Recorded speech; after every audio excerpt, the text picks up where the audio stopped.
So anyway, I'm Vance, Mellen.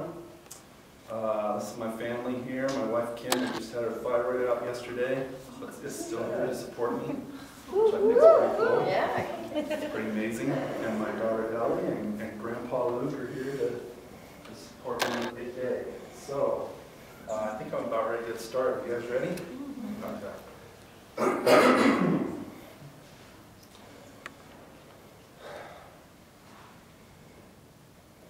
I will never forget the day I saw his face. Right up here on the squad peak. I heard about a video on YouTube. I wanted to check it out for myself. I got my backpack together. You know, I got my camping gear, got my overnight stuff, my all the stuff I needed. And I started heading up the trail. Very steep up there, a little scary, but I got back into the mountains and walked and walked and walked for hours.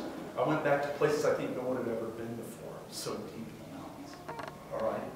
And when I was back in there, I got a little bit creeped out, but I did leave offerings along the way. Every 100 yards or so, I'd take out one of these Hershey Kiss-like things from Easter, you know, with the bright silver wrapping, and I'd squash it a little bit, and I'd smell the peanut butter mixed with the butter, and I'd lay it out on a log, or I'd put it up in a tree, because a Navajo friend of mine told me that they like offerings.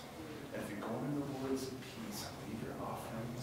And if you're calm and serene and part of nature and at one with nature, you just might see him. And I wanted to see him for myself. And so as I was walking, I thought, let's try this other technique. I got a big stick and clobbered on the side of a tree.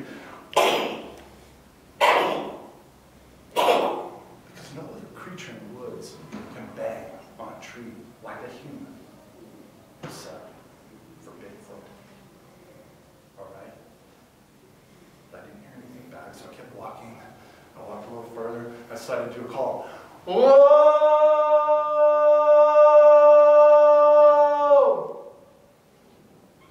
Nothing. Just kept walking. Singing a little to myself, maybe that would attract them. Left another offering here and another offering there. Finally, after hours and hours of walking, it was getting late. The sun was starting to set. I set up my camp. I set up a little bit of a campfire. I needed some wood. I went looking for some wood. I saw a clearing, and there were about 5 or 6 deer out there in the clearing. This is beautiful. This is nice.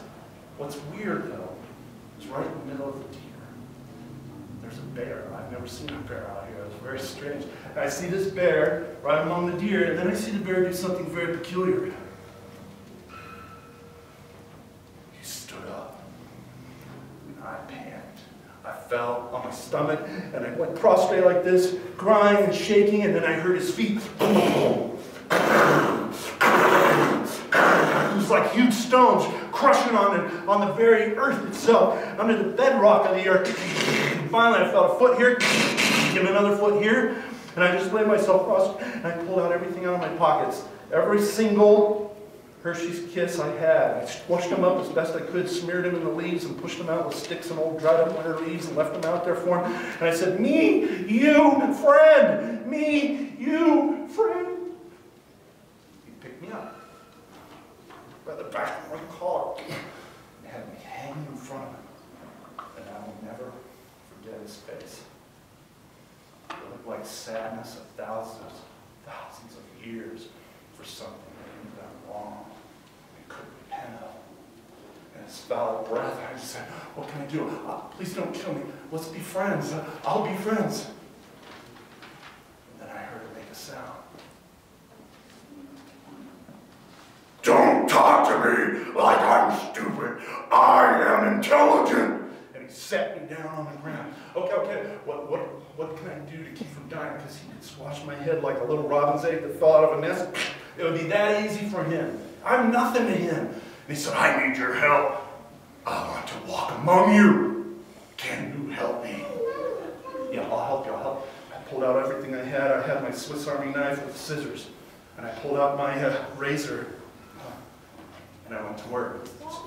The sun set. He let me make a fire because it was so cold out. He's usually afraid of fire. We're starting to become friends.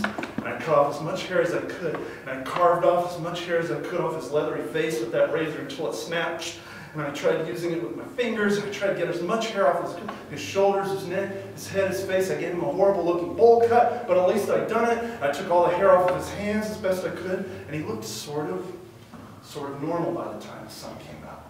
I made him take a little bath. I gave him my biggest clothes. I had him brush his teeth 4 or 5 times. I gave him a pile of Tic Tacs. Didn't do much good, but I did it. There, you're ready. I put my hands on either side of his face. You're ready. Give him a little push down now. And he came down, and he's walking amongst you. He's been to your malls. He's been to your libraries, all right? He's been to your schools. He's been everywhere. Sat in the back of your church last week. And I'll tell you this. He's watched way too much television. He wants to get back in the mountains. He wants to taste the blood of the deer in his mouth again. He wants to be free again. And I'll tell you one last thing about him. I am intelligent.